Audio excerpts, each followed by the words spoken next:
جل مجد الکریم کے پیارے محبوب ہونے کا بھی شرف عطا کیا گیا۔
اور ولی کا دوسرا میں نے معنی آپ سے عرض کیا کہ ولی کا ایک معنی ہے دوست، تو یہ اللہ کے قریب بھی ہوتے ہیں اور اللہ کے دوست بھی ہوتے ہیں، یہ ولی اللہ کا معنی ہے۔ اور اس کی جمع ہے اولیاء اللہ، جیسے نبی واحد ہے، اس کی جمع ہے انبیاء۔ نبی اس مقدس انسان کو کہتے ہیں جسے اللہ رب العزت اپنے احکام کی تبلیغ کے لیے منتخب فرماتا ہے۔ نبی کی جو ڈیفینیشن، نبی کی جو تعریف علم کلام میں لکھی ہوئی ہے، وہ نبی کی تعریف یہ ہے، النبی هو انسان بعثہ اللہ تعالی الی الخلق لتبلیغ الاحکام۔ نبی اس مقدس انسان کو کہتے ہیں جسے اللہ تبارک و تعالی اپنے احکام کی تبلیغ کے لیے اپنے بندوں کی طرف مبعوث فرماتا ہے، اپنے بندوں کی طرف بھیجتا ہے، انہیں نبی کہا جاتا ہے، اور نبی کی جمع ہے انبیاء۔ اسی طرح ایک طبقہ ایسا ہے جو اللہ کے مقرب بھی ہیں، اللہ کے دوست بھی ہیں، انہیں ولی کہا جاتا ہے، اور ولی کی جمع ہے اولیاء اللہ، ولی اللہ کی جمع اولیاء اللہ۔ اب اس تمیزی گفتگو کے بعد میں یہ چاہوں گا کہ میں اور آپ ہم مل کر قرآن مجید کی اس آیت میں ذرا غور کریں کہ بے نیاز رب قرآن میں کیا فرما رہا ہے۔ اللہ کریم نے فرمایا الا ان اولیاء اللہ۔ اللہ کا معنی ہے خبردار۔ قرآن مجید میں جہاں بھی اللہ کا لفظ آیا اس کا معنی ہے خبردار، اور خبردار سے مراد یہ ہے کہ جو بات بعد میں بیان کی جا رہی ہے اسے غور سے سنو اور توجہ سے سنو۔ لہذا اللہ کا معنی یہ ہے کہ توجہ کرو اور غور سے سنو۔ ان اولیاء اللہ، کہ بلا شبہ جو اللہ کے دوست ہیں، اللہ کے قریب ہیں، اللہ کے ولی ہیں، لا خوف علیہم، ان پر کوئی خوف نہیں، ولا هم یحزنون، اور نہ ان پر کوئی غم ہوگا۔ یہ ولیوں کی شان قرآن میں بیان کی گئی، دو چیزیں بیان کی گئی، لا خوف علیہم، ان پر دنیا کی زندگی میں کوئی خوف نہیں، ولا هم یحزنون، اور قیامت کے دن انہیں کوئی غم نہیں ہوگا۔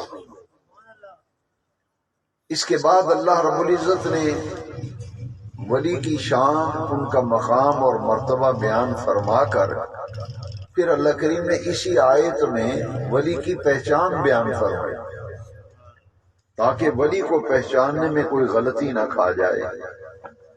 قرآن مجید میں جو پہچان بیان فرمائی گئی وہ کیا ہے؟ غور سے سنیے، الذین آمنوا وکانوا یتقون، یہ اسی آیت کریمہ کا اگلا حصہ ہے کہ اللہ کے ولی جو ہیں یہ کون لوگ ہیں؟ الذین کا معنی ہے وہ لوگ، آمنو جو ایمان لائے، وکانوا یتقون اور انہوں نے تقوی کی زندگی اختیار کی، انہوں نے پرہیزگاری اختیار کی۔ تو ولی کی پہچان میں دو چیزوں کو نمایاں کیا گیا اس آیت میں، ایک الذین آمنوا، یہ وہ لوگ ہیں جو ایمان لائے، وکانوا یتقون، اور دوسری پہچان یہ بیان فرمائی کہ ان کی زندگی میں تمہیں تقوی نظر آئے گا، ان کی زندگی میں تمہیں پرہیزگاری نظر آئے گی، ان کی زندگی میں تمہیں حسن عمل نظر آئے گا۔ اب آمنو جو ہے یہ ہے عقیدہ، الذین آمنو کا تعلق عقیدے کے ساتھ ہے، ایمان لانا یہ عقیدہ ہے، کانوا یتقون پرہیزگاری اختیار کرنا یہ عمل ہے۔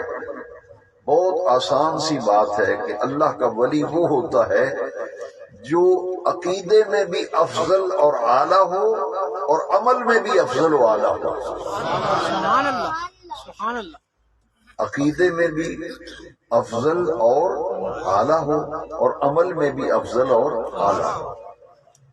یہاں عقیدے سے مراد سورہ بقرہ کی ایک آیت میں آپ کو سناتا ہوں جس سے معلوم ہوگا کہ عقیدے کی کیا اہمیت ہے۔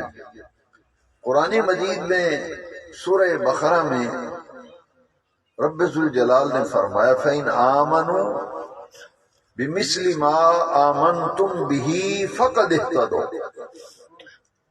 اگر 5-10 آدمی یہ دعویٰ کریں کہ میں مومن ہوں، میں مسلمان ہوں، انہیں مسلمان ہونے کا دعویٰ ہو یا مومن ہونے کا دعویٰ ہو، تو قرآن کی اس آیت میں پہچان بتا دی گئی کہ جو ایمان کا دعوے دار ہو یا اسلام کا دعوے دار ہو، تو قرآن نے ہمیں ایک معیار دیا، اس پر پرکھ کے دیکھا جائے گا۔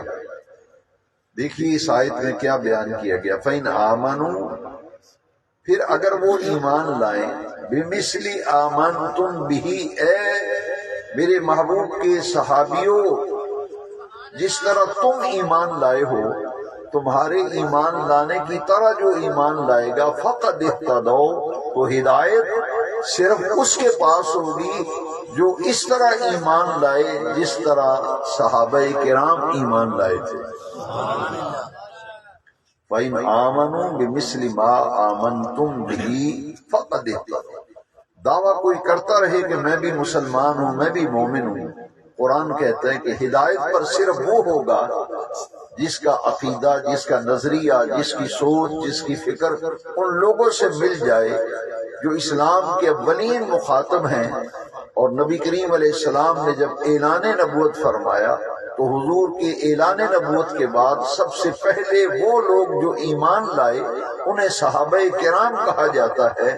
لہذا قرآن میں بے نیاز رب نے اپنے پیارے محبوب کے صحابہ کرام کو ایمان کا معیار قرار دیا کہ جس کے پاس وہ عقیدہ ہوگا جو صحابہ کا عقیدہ ہے وہی ہدایت پر ہوگا، اور جس کا عقیدہ، جس کا نظریہ صحابہ کرام سے مطابقت نہیں رکھے گا وہ ہدایت سے خالی ہوگا۔ لہذا ولی کی دو پہچان بیان کی گئی اس آیت میں، ایک عقیدے میں بھی اعلیٰ ہوگا اور عمل میں بھی اعلیٰ ہوگا۔ اگر اس کا عقیدہ ماشاءاللہ بہت اچھا ہے لیکن اس کا عمل کچھ نہیں تو وہ کبھی بھی اللہ کا ولی نہیں ہو سکتا۔ اسی طرح اگر اس کے پاس عمل اس کے اچھے ہیں لیکن اس کا نظریہ اور اس کا عقیدہ صحابہ سے نہیں ملتا، قرآن اور حدیث سے نہیں ملتا، تو وہ بھی کبھی اللہ کا ولی نہیں ہو سکتا۔ ولی کے لیے دو چیزیں ضروری ہیں، ایک عقیدے میں افضل اور اعلیٰ ہونا، اور دوسری بات عمل میں افضل اور اعلیٰ ہونا۔ میں اس پر ایک مثال عرض کرتا ہوں کہ صحابہ کرام کے ایمان لانے کی طرح ایمان لانے کا حکم دیا گیا۔ کیوں؟ اس لیے کہ قرآن مجید میں اللہ کریم نے فرمایا یہ کون لوگ ہیں جنہوں نے سب سے پہلے کلمہ پڑھا نا نبی کریم علیہ السلام۔ اب دنیا میں تو کروڑوں نہیں اربوں مسلمان ہیں نا، لیکن یاد رکھیے یہ وہ لوگ ہیں جو سب سے پہلے ایمان لائے۔ اور غزوہ بدر کے اندر، یہ تو ہمارا مسلمان بھائی کا بیٹا یہ جانتا ہے کہ بدر کے اندر کل تعداد جو تھی وہ صرف 313 تھی بدر میں۔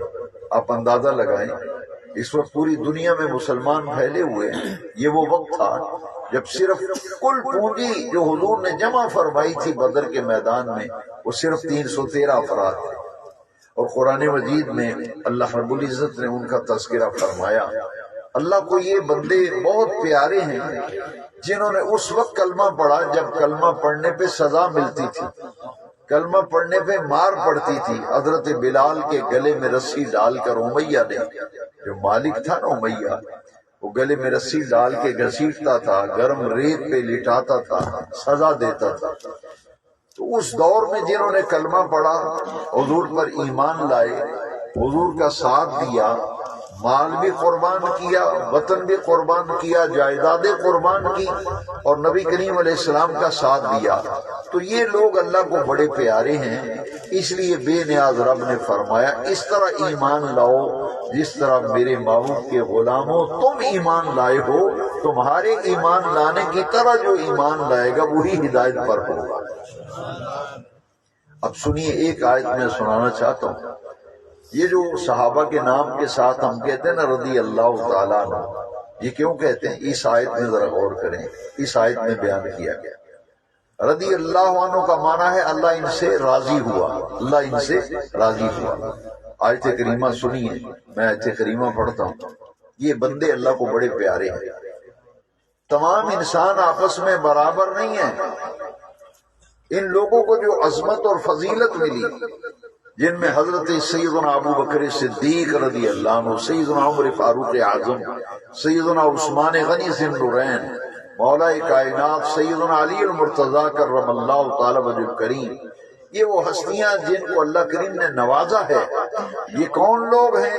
یہ نبی کریم علیہ السلام کے ڈائریکٹ اور بلا واسطہ جنہوں نے بارگاہ نبوت سے اکتساب فیض کیا تھا، اور جنہوں نے براہ راست تربیت نبی کریم کی بارگاہ سے پائی تھی، بے نیاز رب نے قرآن میں ان کی عظمت کو اجاگر فرمایا۔ آیت کریمہ سنیے، السابقون الاولون من المہاجرین والانصار،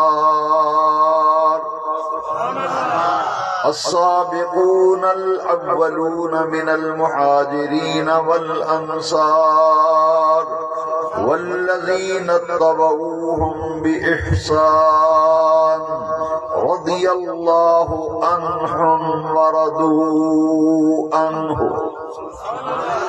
السابقون الاولون، السابقون کا معنی ہے سب سے آگے آگے، اور الاولون کا معنی ہے سب سے پہلے پہلے۔ میں بہت آسان کر کے سمجھاتا ہوں۔ السابقون کا معنی ہے سب سے آگے آگے، اور اولون کا معنی ہے سب سے پہلے پہلے۔ اللہ کریم نے فرمایا جو سب سے آگے آگے، سب سے پہلے پہلے ایمان لائے نا، من المہاجرین والانصار، خواہ وہ مہاجرین میں سے ہوں یا انصار میں سے ہوں، جو سب سے آگے آگے اور سب سے پہلے پہلے ایمان لائے، والذین اتبعوہم بإحسان، اور جنہوں نے خیر میں، احسان میں، بھلائی میں ان کی پیروی کی، اتباع کی، رضی اللہ عنہم، اللہ ان سب سے راضی ہو گیا، ورضوا عنہ، وہ اپنے رب کی عطاؤں پر اپنے رب سے راضی ہو گئے۔ سبحان اللہ، سبحان اللہ۔ یہاں دو طبقات کا ذکر کیا گیا، مہاجرین اور انصار۔ مہاجرین وہ جنہوں نے اپنی جائیداد چھوڑ دی، خاندان چھوڑ دیا، کاروبار چھوڑ دیا اور ہجرت کر کے مکہ شریف سے، مکہ المکرمہ سے مدینہ منورہ چلے گئے۔ اور انصار کون ہیں؟ یہ اہل مدینہ ہیں، یہ مدینہ شریف کے لوگ۔ انصار کا معنی ہے مدد کرنے والے۔ تو انہیں انصار کیوں کہتے ہیں؟ انہوں نے وہ مہاجر بھائی جنہوں نے جائیدادیں چھوڑ دی مکے میں، گھر بار چھوڑ دیا، کنبہ چھوڑ دیا، کاروبار چھوڑ دیا، ہجرت کر کے مدینہ شریف آ گئے۔ تو ان مہاجرین کو سیٹل کرنے والے کون تھے؟ اہل مدینہ تھے۔ انہوں نے مہاجر بھائیوں کو اور مہاجر صحابہ کو کس قدر سیٹ کیا مدینہ شریف میں، اس کی مثال پوری انسانی تاریخ میں نہیں ملتی۔ آپ حیران ہوں گے، انصار مدینہ میں سے جس کے دو کاروبار تھے نا، دو کاروبار یا دو دکانیں، تصور کر لیں، دو دکانیں ہیں، تو مہاجر جو آئے تھے نا، انصار نے اتنا ایثار کیا، اتنی قربانی کی، ایک دکان اپنے پاس رکھ لی اور ایک دکان اپنے مہاجر بھائی کو دے دی۔ یہ نہیں کہ دکان سے سامان اٹھا لیا اور کہا کہ اب دکان تیری ہے، نہیں۔ حدیث شریف پڑھیں اور تاریخ کا مطالعہ کریں تو بندہ حیران ہو جاتا ہے۔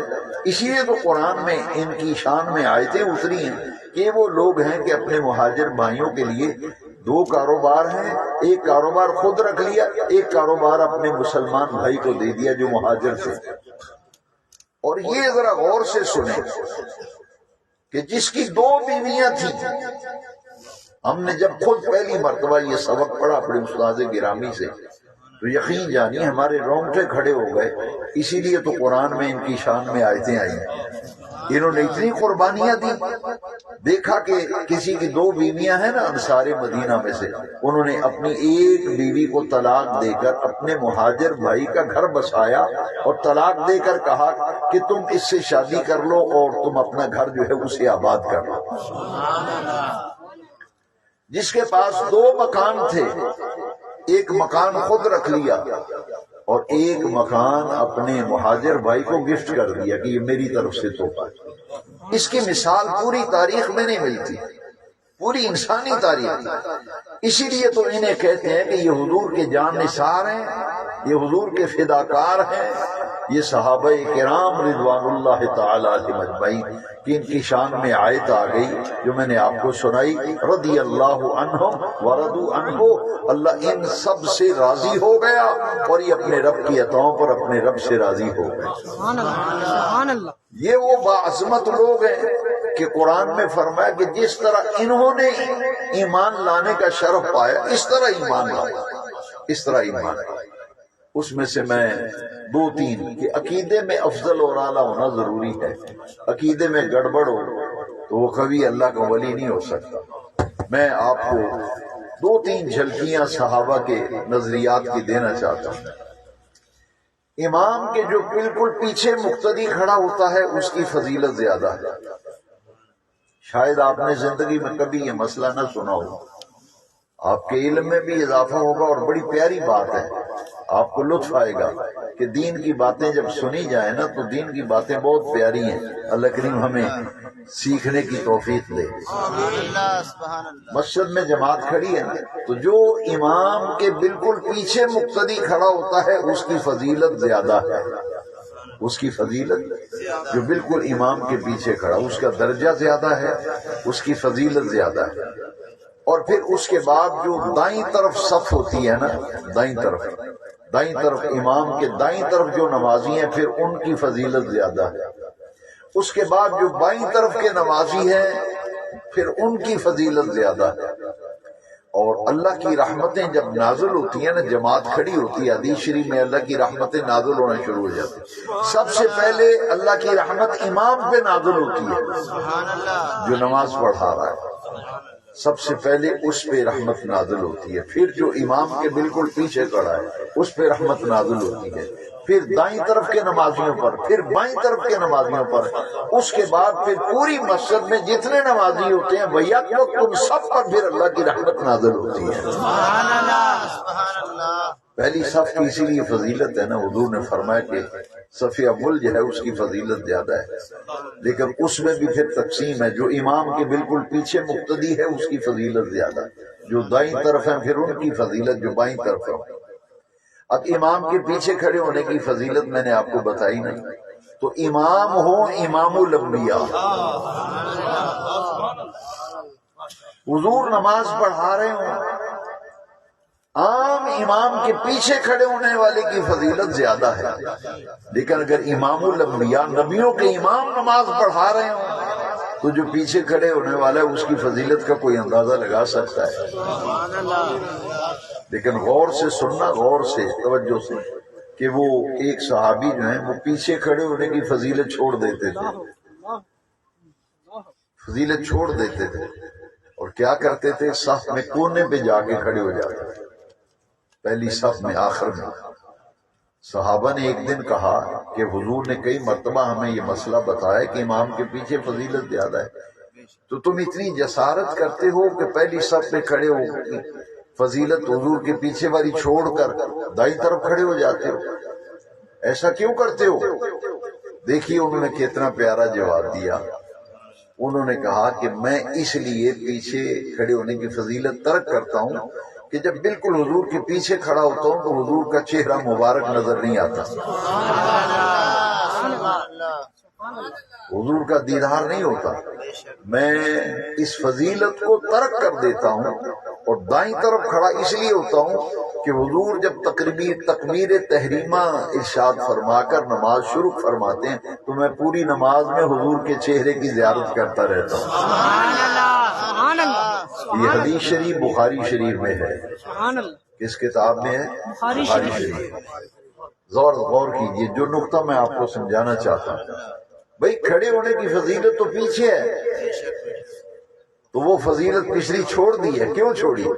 انہوں نے کہا کہ میں زیارت کو فضیلت پر ترجیح دیتا ہوں، ایک طرف حضور کی زیارت ہے اور ایک طرف فضیلتیں ہیں، کیونکہ میں فضیلت پر حضور کی زیارت کو ترجیح دیتا ہوں۔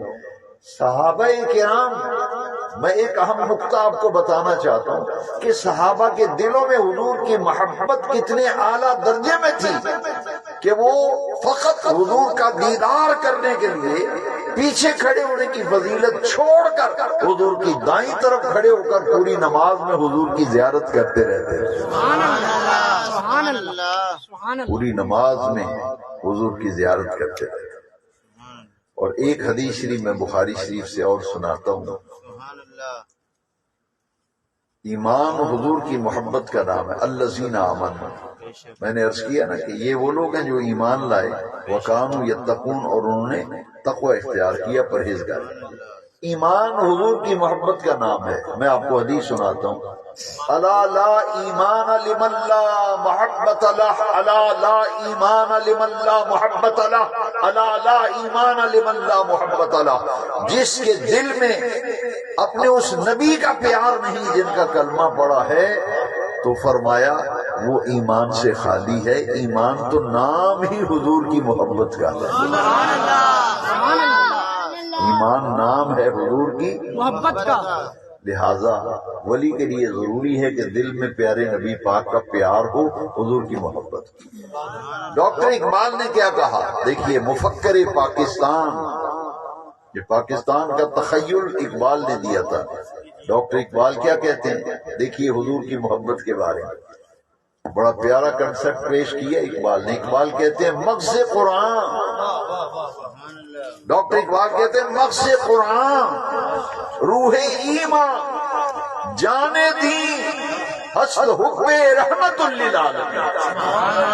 اقبال بڑی بات کر کے کہتے ہیں قرآن کا مغز ایمان کی روح اور دین کی جان، یہ رحمت للعالمین کی محبت کا نام ہے۔ ایمان نام ہے حضور کی محبت کا۔ اقبال نے کہا کہ مغز قرآن، روح ایمان، جان دین، حسد حب رحمت للعالمین۔ قرآن پاک کا مغز ایمان کی روح اور دین کی جان یہ حضور کی محبت ہے۔ یہ ڈاکٹر اقبال کا جو شعر ہے نا، یہ ایک حدیث کا ترجمہ ہے۔ میں اقبالیات جب پڑھتا ہوں نا علامہ اقبال کا کلام، تو مجھے بڑا اطمینان ہوتا ہے۔ یا تو قرآن مجید کی آیتوں کا خلاصہ ہوتا ہے، تفسیر ہوتی ہے، اور بعض اشعار تو ایسے ہیں جو بالکل قرآن مجید کی آیتوں کی تفسیر اور تشریح ہے، اور بعض کلام ایسا ہے جو حدیثوں کی تشریح ہے۔ ان میں سے یہ اقبال کا جو میں نے آپ کو کلام سنایا نا، مغز قرآن روح ایمان جان دی ہست حب رحمت للعالمین، یہ ایک حدیث کا مضمون انہوں نے اس شعر کے اندر سمویا ہے۔ وہ حدیث سن لیں تاکہ بات پوری طرح ہمارے ذہن نشین ہو جائے۔ میں حضور کی حدیث پڑھنے لگا ہوں، یہ ابن ماجہ شریف میں ایسے تھا۔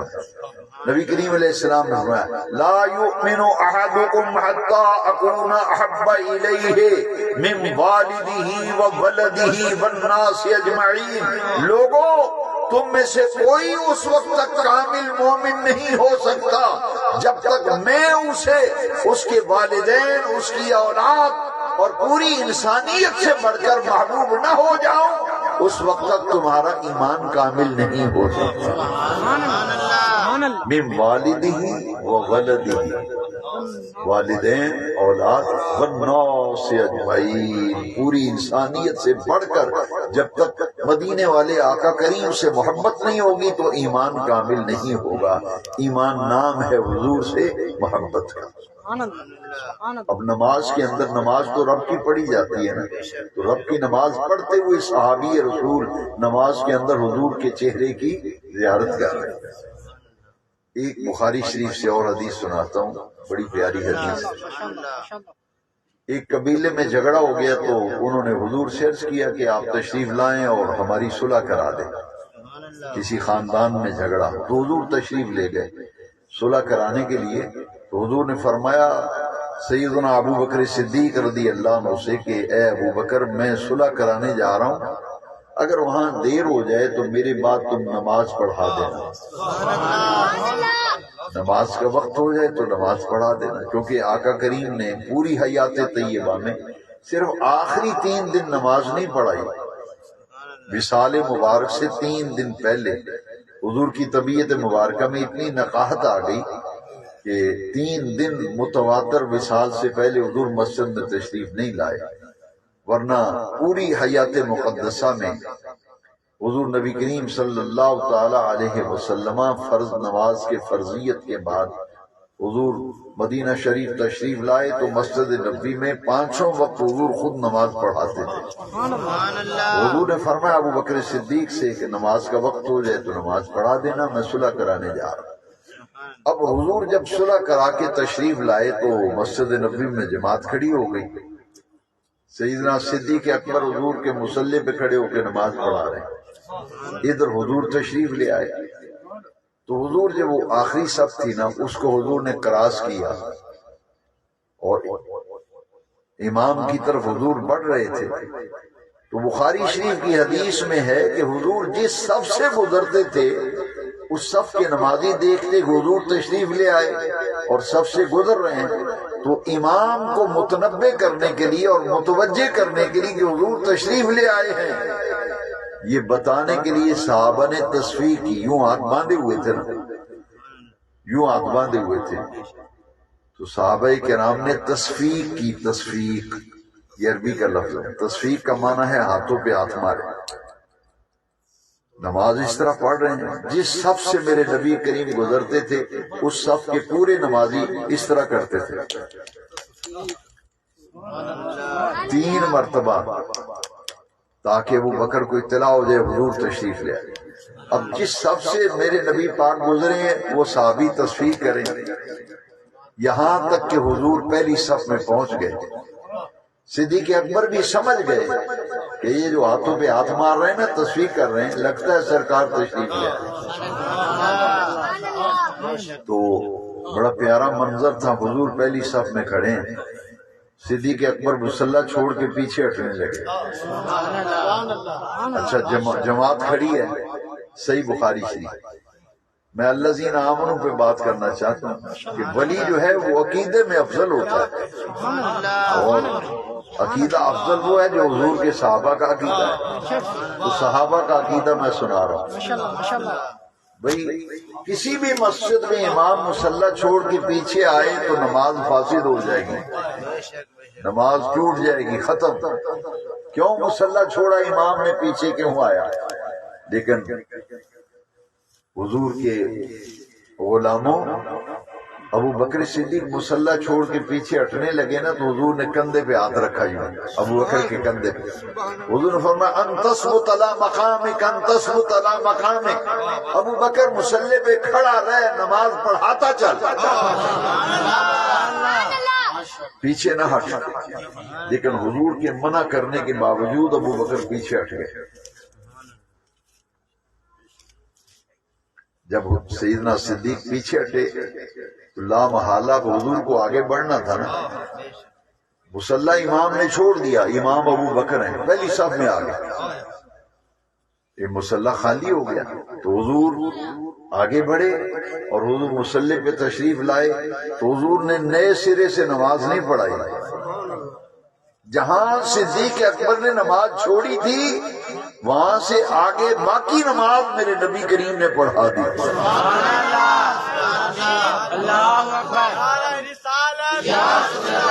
رسالت نعرہ غوثیہ۔ یہاں اگر کسی مسجد میں امام مصلی چھوڑے گا نماز فاسد، لیکن صدیق نے وہاں مصلی چھوڑا تو نماز ٹوٹی؟ کیوں نہیں ٹوٹی؟ اس لیے ادب مصطفیٰ میں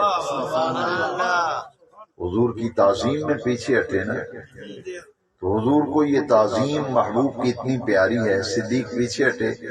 جب حضور نے سلام پھیر دیا نا تو حضور نے پہلے تو اصلاح فرمائی، فرمایا میرے جان نثارو، آئندہ اگر نماز میں ایسا معاملہ پیش آ جائے کہ امام کو اطلاع کرنا مقصود ہو تو پھر ایسے نہ کیا کرو، یا سبحان اللہ کہا کرو، یا الحمدللہ کہا کرو، یا اللہ اکبر کہا کرو۔ پہلی اصلاح فرمائی کہ آئندہ اگر نماز میں امام کو اطلاع کرنا مقصود ہو تو پھر یا سبحان اللہ کہنا چاہیے، الحمدللہ کہنا چاہیے، یا اللہ اکبر کہنا چاہیے۔ لیکن اس بات پر مورِ تصدیق ثبت کر دی کہ میرے آنے پر جو کچھ تم نے کیا بالکل درست کیا، لیکن آئندہ اس کے لیے طریقہ یہ اختیار کرو۔ یہ ارشاد فرما کر میرے نبی کریم علیہ السلام ابو بکر کی طرف متوجہ ہوئے رضی اللہ۔ حضور نے فرمایا، یہ سنیے، کسی کے دل میں اشکال آیا ہوگا کہ حضور نے منع بھی کیا تھا کہ ابو بکر پیچھے نہ ہٹ، وہ پیچھے کیوں اٹھے تھے؟ اب سنیں اس کا جواب۔ میرے آقا نے پوچھا ما مانا آقا از امرتک ان تصمت علی مقامک، ابو بکر جب میں نے خود تجھے کہا تھا کہ تو نماز پڑھاتا چل، ما مانا آقا از امرتک ان تصمت علی مقامک، تو تجھے کس بات نے مجبور کیا؟ تو پیچھے کیوں ہٹایا؟ کیوں پیچھے ہٹا جبکہ میں نے خود تمہیں کہا کہ نماز پڑھاؤ؟ لیکن سنیے جواب صدیق اکبر کا کیا۔ صدیق کہتے ہیں ما کان لابن ابی قحافہ ان یصلی بین ید رسول اللہ صلی اللہ علیہ وسلم۔ حضور ابو قحافہ کا بیٹا، یہ ابو قحافہ ابو بکر صدیق کے باپ کا نام ہے، والد صاحب کا، کہتے ہیں ابو قحافہ کا بیٹا کب اس لائق ہے کہ آپ تشریف لے آئیں اور مصلی پہ کھڑا رہے کہ نماز پڑھاتا چلے؟ حضور میں نے اس لیے مصلی چھوڑا، عشق نے مجبور کیا، دل نے لاچار کیا، عشق نے مجبور کیا۔ میں گناہگار نہ تھا، میرے دل نے گناہگار کہ حضور میں تو آپ کے ادب میں پیچھے ہٹ آیا کہ آپ تشریف لے آئے ہیں تو میں کون ہوتا ہوں؟ تو حضور تشریف لے گئے مصلی پہ اور باقی نماز سرکار نے پڑھائی۔ اب یہاں دو نقطے کہ صحابہ کرام کا حضور کے بارے میں کیا نظر، عبادت رب کی ہو رہی ہے، نماز خدا کی پڑھی جا رہی ہے، اور نماز کے اندر صحابہ حضور کی تعظیم بجا لا رہے ہیں، نماز کے اندر صحابہ حضور کی تعظیم بجا لا رہے ہیں۔ اسی لیے ڈاکٹر اقبال نے یہ جو میں نے پہلے عرض کیا نا، اس حدیث کو اقبال نے اپنے کلام میں کیسے سمایا۔ اقبال کہتے ہیں ذوق تیرا اگر نہ ہو میری نماز کا امام، بعض جگہ پہ شوق کا بھی لفظ ہے، شوق تیرا اگر نہ ہو میری نماز کا امام، میرا قیام بھی حجاب، میرا سجود بھی حجاب۔ لو جی یہ نقطہ سمجھ جاؤ، عبادت رب کی ہو رہی ہے، تعظیم اور ادب نبی پاک کا ہو رہا ہے۔ کہاں ہو رہا ہے؟ نماز کے اندر، نماز کے اندر۔ اسی لیے ڈاکٹر اقبال کہتے ہیں شوق تیرا اگر نہ ہو میری نماز کا امام، میرا قیام بھی حجاب، میرا سجود بھی حجاب۔ میرا مضمون مکمل نہیں ہوتا اگر تیسری حدیث نہ سناؤں۔ تھک تو نہیں گیا؟ سنی حدیث شریف، بخاری شریف۔ اللہ اکبر، جس دن میرے نبی پاک کا وصال ہوا ہے نا، جس دن وصال ہوا فجر کی نماز کا وقت، حضور نے فرمایا ابو بکر صدیق کو کہو میرے مصلی پہ کھڑا ہو کے نماز پڑھائے۔ یہ نماز پڑھا رہے تھے فجر کی نماز، اور ظہر سے پہلے حضور کا وصال ہو گیا۔ اسی دن میرے آقا نے طبیعت میں کچھ افاقہ محسوس کیا تو سرکار نے فرمایا میں دیکھنا چاہتا ہوں میرے مقرر کیے ہوئے امام ابو بکر کے پیچھے کس طرح نماز پڑھ رہے ہیں صحابہ۔ حضور جب دیکھنے کے لیے تشریف لائے نا، جو خوش نصیب عمرہ کر چکے ہیں، حج کر چکے ہیں، ذرا تصور کریں ریاض الجنہ میں اگر پہلی صف میں نماز پڑھ رہے ہو نا تو بائیں کندھے کے بالکل برابر حضور کے کاشانہ اقدس کا دروازہ ہے، جعلی آج بھی وہاں موجود ہے۔ تو وہاں حضور کے گھر مبارک کا دروازہ تھا، اس دروازے میں آقا تشریف لائے، صدیق مصلی پہ ہیں، صحابہ نماز پڑھ رہے ہیں۔ تو حضور کے گھر مبارک کا جو دروازہ تھا نا، اس کے آگے اون کا ایک بنا ہوا پردہ ہمہ وقت لٹکا رہتا تھا۔ تو حضور دیکھنا چاہتے تھے کہ صحابہ کس طرح میرے مقرر کیے ہوئے امام اگر ابو بکر کی اقتداء میں نماز پڑھ رہے ہیں۔ حضور نے اون کا پردہ جیسے اٹھایا نا اور پردہ اٹھنے کی آواز آئی تو سب کے سب صحابہ جو 3 دن سے حضور کی زیارت کے مشتاق تھے، انہوں نے کبھی سوچا بھی نہیں تھا نا، 3 دن سے سرکار مسجد میں نہیں آ رہے تھے، نگاہیں ترس گئی تھی حضور کے دیدار کے لیے۔ جیسے ہی پردہ ہٹا، اللہ کی عزت کی قسم ہے، صحیح بخاری میں انس بن مالک کی روایت ہے، سب کے سب نمازی صحابہ نے سمت قبلہ سے منہ موڑ کر حضور کے چہرے پاک کی زیارت شروع کر دی۔ حضور کے چہرے پاک کی زیارت شروع کر دی۔ اب جب میرے آقا نے دیکھا نا کہ پوری نماز کا ماحول ہی بدل گیا ہے، پوری نماز کا لوگ سمت قبلہ کو بھول کر میری طرف دیکھ رہے ہیں، تو حضور نے کیا فرمایا؟ حدیث شریف کے لفظ سنیے، فتبسم رسول اللہ صلی اللہ علیہ وسلم، میرے آقا کے چہرے پر مسکراہٹ بکھر گئی اور میرے آقا نے مسکرا کے فرمایا میرے جان نثارو، میں تمہارے عشق کا امتحان کرنا چاہتا تھا، تم عشق رسول کے امتحان میں کامیاب ہو گئے، اتموا صلاتکم، اپنی نمازوں کو مکمل کر لو، اپنی نمازوں کو مکمل کر لو۔ لو جی یہ ہے صحابہ کا عقیدہ کہ نماز کے اندر عبادت رب کی ہو رہی ہے، تعظیم مدینے والے مصطفیٰ کی ہو رہی ہے۔ عبادت اور ہے اور تعظیم اور ہے، عبادت اور تعظیم میں فرق۔ سجدہ اور عبادت صرف اللہ کے لیے، اس کے سوا کوئی عبادت کے لائق نہیں، لیکن نماز اللہ کی عبادت ہے۔ اس نماز کے اندر صحابہ حضور کی تعظیم بجا لا رہے ہیں تاکہ یہ علم ہو جائے کہ عبادت خدا کے سوا کسی کی نہیں اور تعظیم ساری کی ساری مدینے والے مصطفیٰ کے لیے۔ نماز کے اندر صحابہ حضور کی تعظیم کر رہے ہیں اور پھر اللہ کو اپنے محبوب کا ذکر اتنا پیارا ہے کہ نماز کے اندر اس نے، نماز عبادت رب کی ہے اور نماز کے اندر نبی پاک پہ سلام بھی رکھا، نبی پاک پہ درود بھی رکھا۔ نماز رب کی عبادت ہے نا، عبادت رب کی ہے، اور نماز کے اندر مدینے والے آقا کریم پر پہلے سلام رکھا، بعد میں درود رکھا۔ اس لیے ہر نمازی التحیات میں پڑھتا ہے السلام علیکہ ایھا النبی ورحمۃ اللہ وبرکاتہ۔ پہلے نبی پاک کو سلام عرض کرتا ہے، پھر نماز کے اندر پڑھتا ہے اللہم صلی علی محمد وعلی آل محمد کما صلیت علی ابراہیم وعلی آل ابراہیم انک حمید مجید۔ تو نبی پاک پر سلام بھی اور درود بھی نماز کے اندر رکھ دیا، اور پھر نماز کے اندر حضور کی آل پر بھی درود رکھ دیا کہ مومن کی نماز مسلمان کے اس وقت تک قبول نہیں ہوتی جب نماز کے اندر پیارے نبی پاک پر بھی درود بھیجے، حضور کی آل پر بھی درود بھیجے۔ اسی طرح اب آئیے بات کو سمیٹتے ہیں۔ حضور نے کیا فرمایا؟ اتموا صلاتکم، میں تمہارے کا امتحان کر چکا، تم کامیاب ہو گئے اپنی نمازوں کو مکمل کر۔ اسی لیے میرے امام نے فرمایا نا کہ حاجیو آؤ شہنشاہ کا روزہ دے۔ سیدی امام احمد رضا جب حج کرنے گئے نا، حج کر لیا تو مدینہ شریف جانے لگے نا، پھر آپ نے بڑا پیارا ایک کلام لکھا، حاجیو آؤ شہنشاہ کا روزہ دیکھو، کعبہ تو دیکھ چکے اب کعبے کا کعبہ دیکھو۔ سبحان اللہ، سبحان اللہ، کعبہ تو دیکھ چکے اب کعبے کا، میرے آقا کریم کعبے کی بھی کعبہ ہے۔ کسی کو غلط فہمی نہ ہو، میں بھی آپ کو سنا دیتا ہوں۔ جس دن مکہ فتح ہوا نا، مکہ فتح ہوا، حضور نے فرمایا کہاں ہے مؤذن میرا بلال؟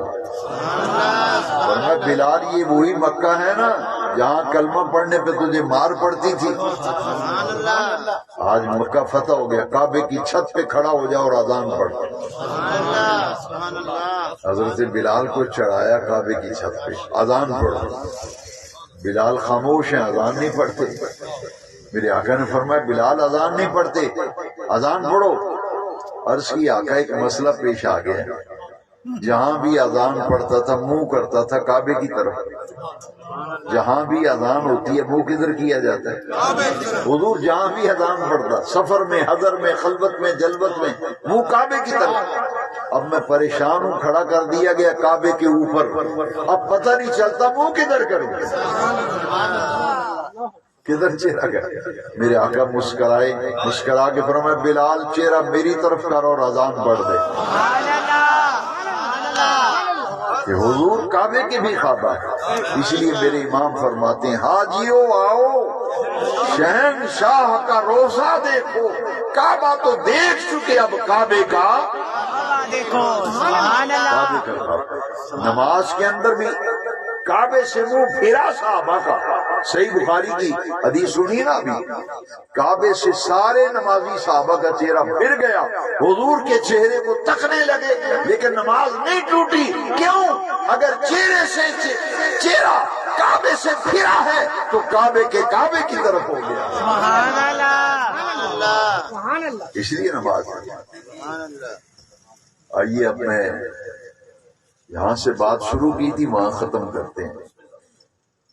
نماز کے اندر ہر نمازی پڑھتا ہے، تحیات جب بیٹھتے ہیں نا تو میں توجہ چاہتا ہوں سب کی، کیونکہ آخری باتیں سن لیں۔ نماز میں کیا پڑھتے ہیں؟ السلام علیکہ ایھا النبی ورحمۃ اللہ، السلام علینا۔ پہلے نبی پاک کو سلام کیا نا نماز میں، السلام علیکہ ایھا النبی، پھر کہتے ہیں السلام علینا، پھر اپنے آپ پر سلام، یا اللہ ہم پر بھی تیری سلامتیاں ہوں، ہم پر بھی سلام ہو۔ آگے کیا پڑھتے ہیں؟ آپ کو پڑھنا پڑے گا وعلی عباد اللہ۔ میں آپ کی تھوڑی سی ہیلپ کر دیتا ہوں، پھر تو پڑھیں گے نا، جس کو نہیں آتا وہ بھی پڑھے گا۔ وعلی عباد اللہ، وعلی عباد اللہ، بس یہاں پکے رہنا، یہی موضوع ہے۔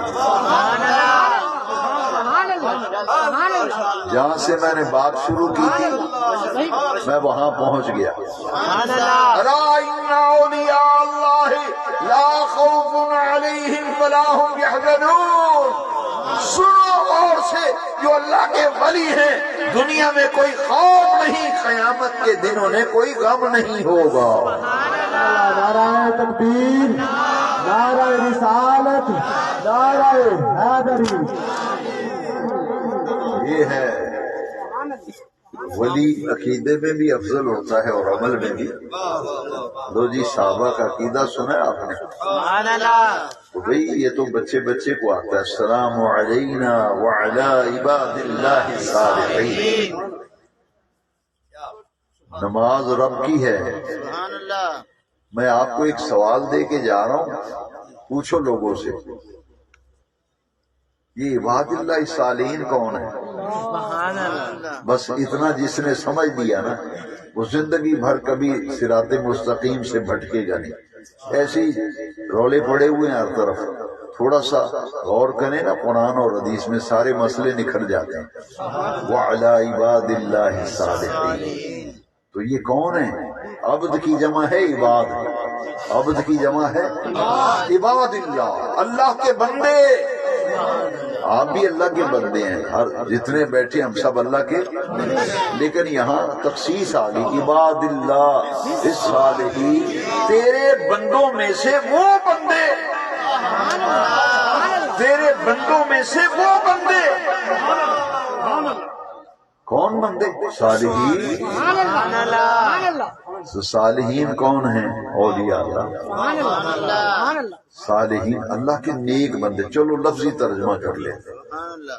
صالح کا معنی ہے نیک، تو صالحین کا معنی ہے نیک. عباد اللہ الصالحین. یا اللہ جو تیرے نیک بندے ہیں نا ان پر بھی سلام. سبحان اللہ. نیک بندے، نیک بندے سے مراد اولیاء اللہ ہے. حضرت سلطان باہو رحمت اللہ علیہ نے اپنی کتاب محق الفقراء میں ولایت کی 24 منزلیں لکھی ہیں. کتنی؟ 24 کیٹیگریز ہیں ولایت کی. ان میں سے پہلی منزل ہے صالح. صالح کی جمع ہے صالحین. پہلی منزل صالح. 24 منزلوں میں سے، کیٹیگریز میں سے پہلی منزل صالح اور آخری منزل صحابی کی ہے. ولایت میں صحابی سے اوپر درجے کوئی نہیں. سب سے اوپر درجہ صحابی کا، صحابی کے بعد تابعی کا، تابعی کے بعد تبع تابعی کا، اور پھر اینڈ پہ جب آئیں تو 24ویں پہلی منزل صالح کی، آخری منزل صحابی. صالح نیک بندہ. پھر آگے کیٹیگری ہیں غوث، قطب، ابدال، اوتاد، افراد. یہ سب ولایت کی قسمیں ہیں نا. پہلی صالح. صالح تو ہم نماز کے اندر کیا کہتے ہیں؟ یا اللہ جو تیرے ولی ہیں ان پر بھی سلام ہو. سبحان اللہ. سبحان اللہ. ولیوں پر بھی سلام ہو. تو جی ایک بات اور، نماز میں پڑھتے ہیں نا، نماز کو ہی یار دیکھ لو تو صحابہ والا عقیدہ سمجھ میں آ جائے گا. ہاں صحابی والا عقیدہ سمجھ میں آ جائے گا. میں اور آپ فرض ہو نماز، فرض ہو، واجب ہو، سنت ہو، نفل ہو، کوئی بھی نماز ہو، ہر نماز کی ہر رکعت میں، لطف کی بات نہیں، ہر نماز کی فرض ہو، واجب ہو، سنت ہو، نفل ہو، ہر نماز کی ہر رکعت کے اندر ہم کیا پڑھتے ہیں؟ سورہ فاتحہ. سبحان اللہ. اور جب نماز پڑھ رہے ہیں ہاتھ باندھے ہوئے، منہ قبلے کی طرف ہے، بندگی خدا کی ہے، تو نماز کے اندر کیا پڑھتے ہیں؟ اہدنا الصراط المستقیم. اہدنا الصراط المستقیم صراط الذین انعمت علیہم. اس کا معنی پتہ کیا ہے؟ چلا ہمیں سیدھا راستہ. چلا ہمیں سیدھا راستہ. اب سیدھا راستہ کون سا ہے؟ قرآن خود بتا رہا ہے اسی آیت کا اگلا حصہ. صراط الذین انعمت علیہم. یا اللہ جن پر تو نے اپنا انعام فرمایا ہمیں ان کے راستے پر چلانا. سبحان اللہ. عبادت رب کی کر رہے ہو راستہ ان اللہ کے بندوں کا مانگ رہے ہو جن پر اللہ نے انعام کیا. سبحان اللہ. انعمت علیہ. نماز کے اندر یا اللہ جو تیرے انعام یافتہ ہیں ان کے راستے پہ چلا. اب آئیے میں اور آپ قرآن سے پوچھتے ہیں کہ وہ کون بندے ہیں جن پہ اللہ نے انعام کیا ہے. سنیے آیت قرآن. انعم اللہ علیہم من النبیین والصدیقین والشہداء والصالحین. سبحان اللہ. وحسن اولئک رفیقا. انعم اللہ علیہم. قرآن کی آیت. انعام فرمایا اللہ نے. انعم اللہ علیہم. اللہ نے انعام فرمایا ان پر. من النبیین. فرمایا وہ نبی ہیں. وہ صدیقین اور صدیق ہیں. وہ شہداء والصالحین. وہ شہداء ہیں وہ صالحین ہیں جن پر میں نے اپنے انعام کی بارشیں فرمائی. سبحان اللہ. سبحان اللہ. تو صالحین آ گیا یا نہیں آ گئی؟ اس آیت میں صالحین کا لفظ آ گیا نا. السلام علینا وعلی عباد اللہ. اور جن پر انعام کیا من النبیین والصدیقین والشہداء والصالحین. یا اللہ نبیوں کے راستے پر چلانا، صدیقوں کے راستے پہ چلانا، شہیدوں کے راستے پہ چلانا اور ولیوں کے راستے پر چلانا. سبحان اللہ. سبحان اللہ. نماز کے اندر پڑھ رہے ہیں یار. سبحان اللہ. یا اللہ جو تیرے ولی ہیں وہ ابو الخیر نولہ خزاری ہو، وہ حضرت داتا گنج بخش علی بن عثمان الحجویری ہو، وہ سیدنا غوث العظم ہو، بابا فرید الدین گنج شکر ہو، حضرت سلطان باہو ہو، خواجہ غریب نواز اجمیری ہو، حضرت غوث بہاء الحق زکریا ملتانی ہو. ہم نماز کے اندر کہتے ہیں یا اللہ ہمیں داتا گنج بخش کے راستے پہ چلانا، ہمیں غوث اعظم کے راستے پہ چلانا. اے باری تعالی ہمیں ان لوگوں کے راستے پہ چلانا جن پر تو نے اپنا انعام فرمایا ہے، جن پر تو نے اپنا انعام فرمایا. نبی نبوت صرف مردوں کو دی گئی ہے، عورتوں کو نبوت لیکن ولایت عورتوں کو دی گئی. ہر امت میں ولی ہوئے. 1,24,000 نبی آئے، ہر نبی کی امت میں ولی ہوئے اور 313 رسول تشریف لائے. 313 رسولوں کی امتوں میں ولی ہوئے، ہر امت میں ولی ہوئے. اسی طرح حضور خاتم النبیین اللہ کے آخری محبوب رسول کی امت میں بھی ہر دور میں ولی ہوتے رہے، ہر دور میں اللہ کے ولی ہوئے اور قیامت تک اللہ کے ولی حضور کی امت میں آتے رہیں گے. سبحان اللہ. سبحان اللہ. ولایت عورتوں کو دی گئی ہے لیکن نبوت عورتوں کو، عورتوں میں ولیاں ہوئی ہیں. میں قرآن کی ایک آیت پیش کرتا. الحمدللہ پوری بیان میں یا اللہ کو قرآن پیش کیا یا حدیث کا. سبحان اللہ. دوسری بات تو ہم کرتے ہی نہیں. بے شک. سنیے قرآن. عورتوں کو ولایت دی گئی ہے. حضرت عیسیٰ علیہ السلام کی والدہ کا نام ہے مریم. کیا نام ہے؟ قرآن مجید کی پوری ایک سورت ہے، اس کا نام ہے سورہ مریم. یہ مریم جو ہے نا حضرت عیسیٰ علیہ السلام کی والدہ ہیں، امی جان ہیں. قرآن نے کہا ہے کان امہ صدیقہ. دنیا والوں میرے پیغمبر عیسیٰ کی ماں مریم یہ اونچے درجے کی ولیہ ہیں. سبحان اللہ. صدیقہ مؤنث کا صیغہ ہے، اونچے درجے کی ولیہ. عورتوں کو ولایت دی گئی لیکن نبوت عورتوں کو نہیں دی گئی. حضور کی امت میں ولیہ ہوئی. حضرت عیسیٰ علیہ السلام کی والدہ کو قرآن نے کہا کان امہ صدیقہ، یہ اونچے درجے کی ولیہ ہیں. لہذا یہ صدیقین کا لفظ ہے. صدیق مذکر ہے، صدیقہ مؤنث ہے. لہذا قرآن میں جہاں جہاں صدیقین اور صادقین اور صدیق کا لفظ آیا ہے نا، مفتی احمد یار نعیمی حکیم الامہ قرآن مجید کی تفسیر میں فرماتے ہیں اس سے مراد اونچے درجے کے اولیاء اللہ ہیں. سبحان اللہ. اس سے مراد اونچے درجے کے اولیاء. تو اولیاء اللہ جو ہیں قرآن میں انہیں صدیقین کہا گیا، قرآن میں انہیں صالحین کہا گیا۔ عبادت کی رب کی کر رہے ہیں اور کہتے ہیں یا اللہ ولیوں کے راستے پہ چلا، صالحین کے راستے پہ چلا، صدیقین کے راستے پہ چلا، اور نماز کے اندر ان پہ سلام پڑھ رہے ہیں السلام علینا وعلی عباد اللہ الصالحین، یا اللہ تیرے ولیوں پر بھی سلام، ولیوں پر بھی سلام۔ تو یہ ہیں اللہ کے ولی، الا ان اولیاء اللہ لا خوف علیہم ولا هم یحزنون، یہ اللہ کے قریب بھی ہوتے ہیں اور اللہ کے دوست بھی ہوتے ہیں۔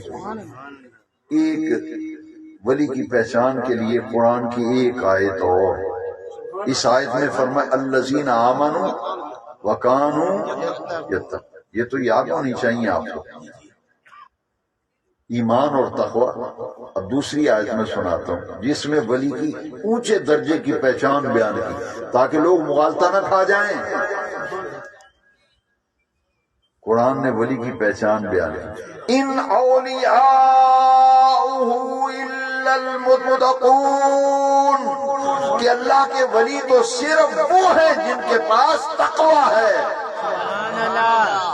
جن کے پاس اب تقوی ہم تو بھئی سب ماننے والے ہیں نا، یہ جماعت اسلامی جو ہے مسلکن اور عقیدے کے اعتبار سے ہمارا عقیدہ نہیں ہے، وہ ہمارے عقیدے کے نہیں ہے، ان کا الگ ایک مسلک ہے۔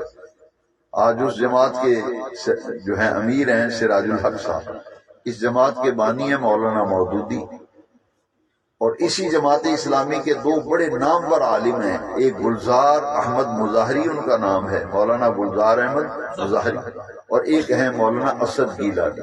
ان دونوں نے مل کر ایک کتاب لکھی ہے جس کا نام ہے بزرگان دین۔ کتاب کا نام کیا ہے؟ بزرگان دین۔ یہ ہمارے مسلک کے نہیں ہیں، اس لیے میں ان کی بات بتا رہا ہوں کہ اس حقیقت کو انہوں نے بھی اپنی کتاب میں لکھا ہے۔ کتاب بزرگان دین مارکیٹ میں ملتی ہے، میرے کتب خانے میں موجود ہے، حوالہ انڈر لائن ہے۔ انہوں نے لکھا ہے کہ یہ جو عبد القادر جیلانی ہے نا، غوث العظم، میرے غوث العظم سیدنا عبد القادر جیلانی، انہوں نے لکھا ہے کہ سید عبد القادر جیلانی اس پائے کے متقی تھے، اس پائے کے متقی تھے، کیونکہ قرآن کی آیت سنائی ہے نا کہ ولی وہ ہوتا ہے جس کے پاس تقوی ہو، ان اولیاءہ الا المتقون۔ اب جماعت اسلامی کے دو اسکالر اپنی کتاب میں لکھتے ہیں کہ عبد القادر جیلانی اس پائے کے متقی تھے کہ 40 سال آپ نے عشاء کے وضو سے فجر کی نماز پڑھی ہے،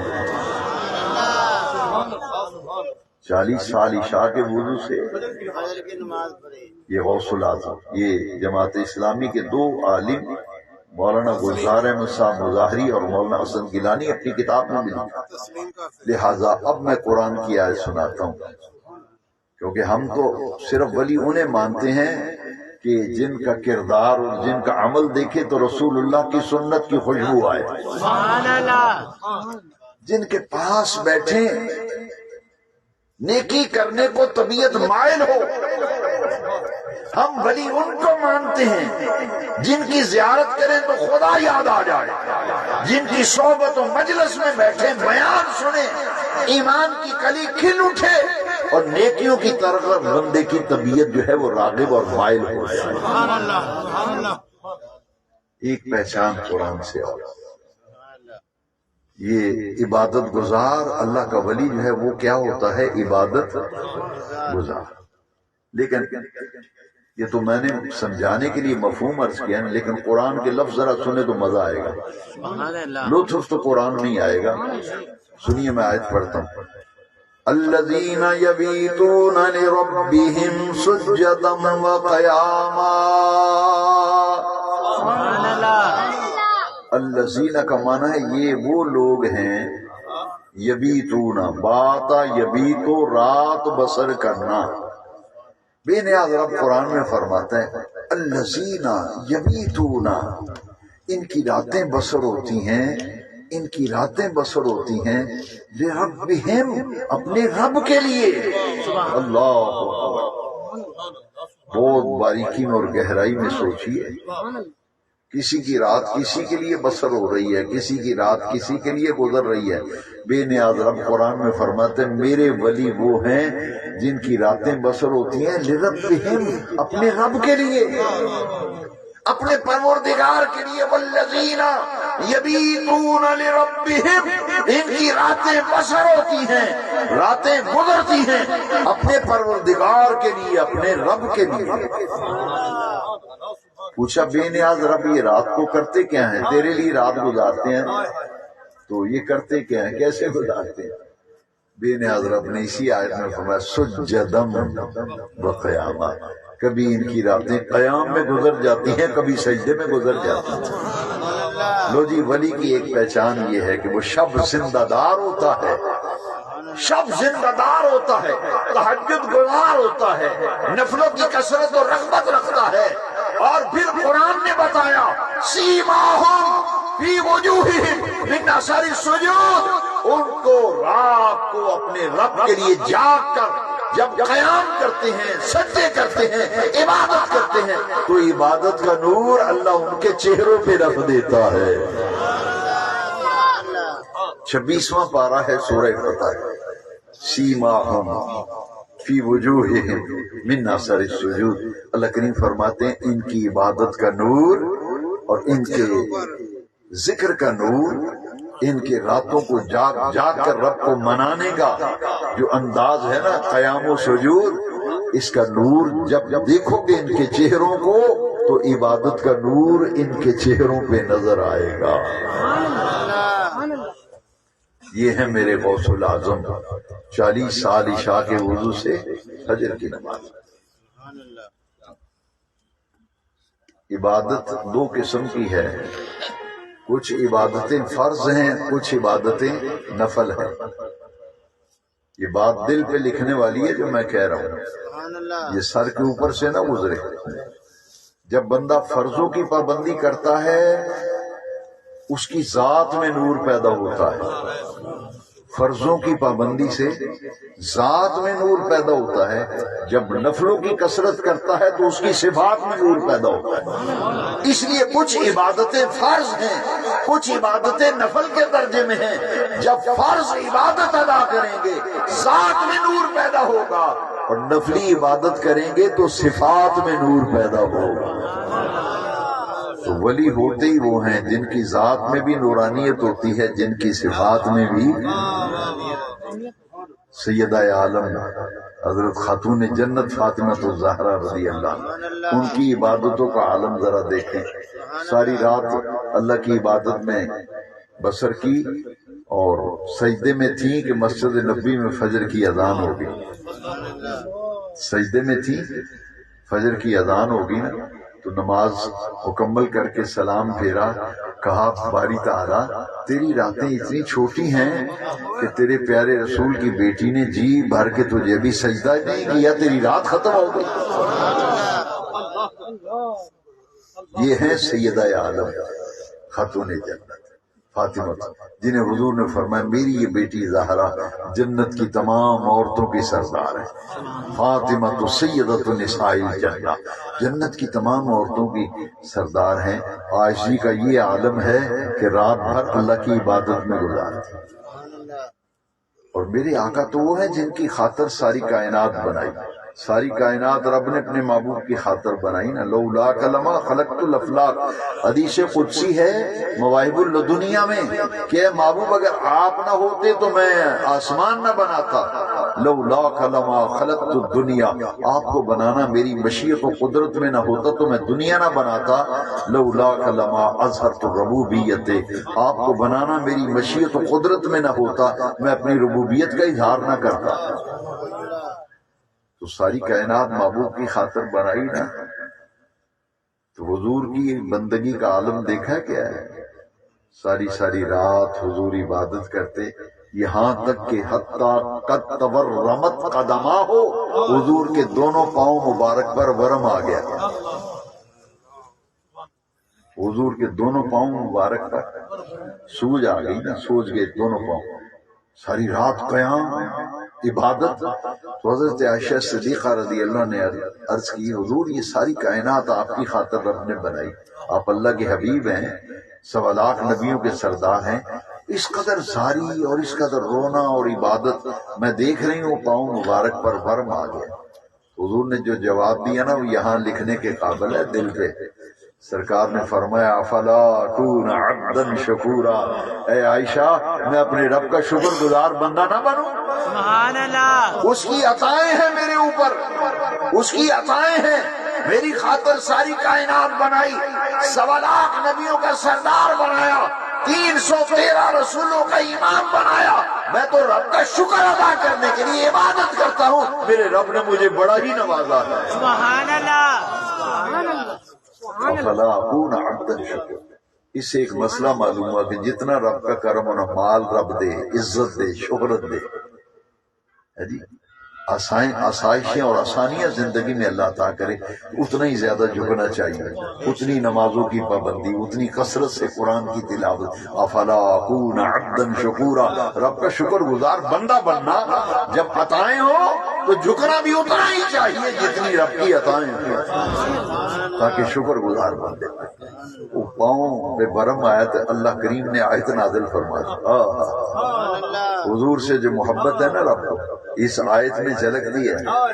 فرمایا محبوب آپ کے قدموں پر آنے والا برم مجھے نظر آ رہا ہے، اے محبوب یہ قرآن ہم نے اس لیے تو نازل نہیں کیا تھا کہ آپ مشقت میں پڑ جائیں۔ آیت آ گئی نا، طٰہٰ مَا أَنزَلْنَا عَلَيْكَ الْقُرْآنَ لِتَشْقَىٰ، محبوب ہم نے قرآن اس لیے نہیں اتارا تھا کہ ساری ساری رات آپ قیام کرتے رہیں، مشقت میں پڑ جائیں۔ پھر سورہ مزمل میں فرما دیا قُمِ اللَّيْلَ إِلَّا قَلِيلًا، محبوب ساری ساری رات نہ جاگا کرو، کچھ حصہ آرام کر لیا کرو، کچھ رات کو جاگ لیا کرو۔ سبحان اللہ، نصفه أو انقص منه قليلا أو زد عليه ورتل القرآن ترتيلا۔ پھر محبوب کی مرضی پہ چھوڑ دیا نا، فرمایا محبوب ساری ساری رات نہ جاگا کرو، قم اللیل الا قلیلا، تھوڑا سا آرام کر لیا، کچھ کبھی جاگ بھی لیا۔ پھر ساتھ پیار آیا نا رب کو محبوب پہ، او زد علیہ، محبوب طبیعت چاہے تو آپ زیادہ بھی جاگ لیا کریں، مرضی پہ چھوڑ دیا۔ محبوب آپ کی مرضی ہے، چاہے تو کچھ رات کا حصہ آرام فرما لیا کریں۔ یہ ہے مقربین کی باتیں، بھئی آپ اور میں تو ان کے شمار میں ہیں، ہم تو بات کر رہے ہیں اللہ کے مقرب محبوب، اور میرے آقا تو اللہ کے حبیب ہیں۔ اور ولی، ہر ولی اللہ کا مقرب ہوتا ہے، ہر ولی اللہ کا محبوب ہوتا ہے، یہ ان کی ادائے محبوبانہ ہوتی ہے، رب کی عنایات ہوتی ہیں۔ دنیا سوئی ہوتی ہے، وہ سجدے میں جا کے روتے ہیں، کہتے ہیں باری تعالیٰ پوری دنیا میں مجھ سے جہاں کہیں کوئی محبت کرنے والا ہے، سب کی عزت کی خیر مانگتا ہوں، سب کی جان کی خیر مانگتا ہوں، سب کی اولاد کی خیر مانگتا ہوں، سب کے ایمان کی خیر مانگتا ہوں۔ ہم سوئے ہوتے ہیں، اللہ والے اللہ کی مخلوق کے لیے دعائیں کر رہے ہوتے ہیں۔ سبحان اللہ،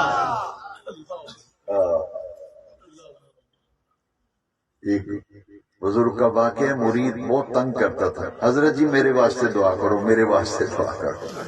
آپ نے فرمایا تجھے کیا پتا میں تیری دعا کس وقت کرتا ہوں؟ فرمایا کہ جب پوری دنیا سوئی ہوتی ہے نا، میں رب کے حضور سجدہ ریز ہو کر پھر پوری امت کے لیے دعا کرتا ہوں۔ تو سرکار کی امت میں نہیں ہے یہ کیا جی میرے لیے دعا کرو، جی میرے لیے دعا کرو، میں تو سرکار کی ساری امت کے لیے دعا کرتا ہوں۔ اسی لیے حدیث شریف میں اللہم اغفر لجمیع امت محمد صلی اللہ علیہ وسلم، یا اللہ حضور کی ساری امت کی مغفرت فرما، حضور کی ساری امت کی مغفرت۔ جب بھی دعا مانگو تو اجتماعی صیغوں سے، یا اللہ جتنے بیمار ہیں شفا دے، جتنے تنگ دست ہیں خوشحالی نصیب کر۔ یہ اجتماعی دعائیں، ربنا آتنا فی الدنیا حسنہ، یا اللہ ہماری دنیا بھی اچھی فرما، ہماری دنیا کی عزت جو ہے نا، یہ آخری بات ہے، دنیا کی عزت مال سے ہے، جس کے مال نہ اس کو تو بیٹی کا رشتہ نہ وہ لیتا ہے نہ دیتا ہے کسی کو رشتہ۔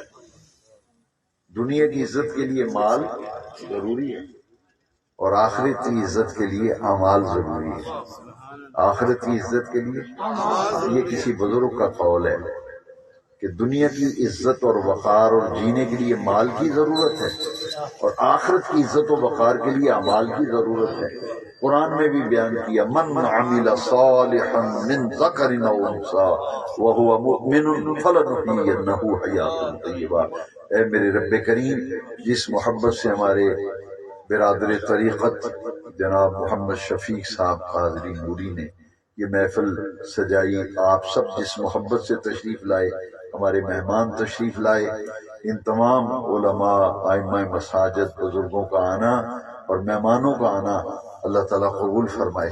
اور آپ جتنے عاشقان رسول ذکر کی محفل میں سننے کے لیے آئے ہیں اور جتنا وقت آپ کا یہاں گزرا ہے، میں دل سے دعا کرتا ہوں اللہ آپ کے لیے سامان بخشش ذریعہ نجات فرمائے. آپ تمام آنے والوں کی نیک مرادیں اللہ اپنے محبوبوں کے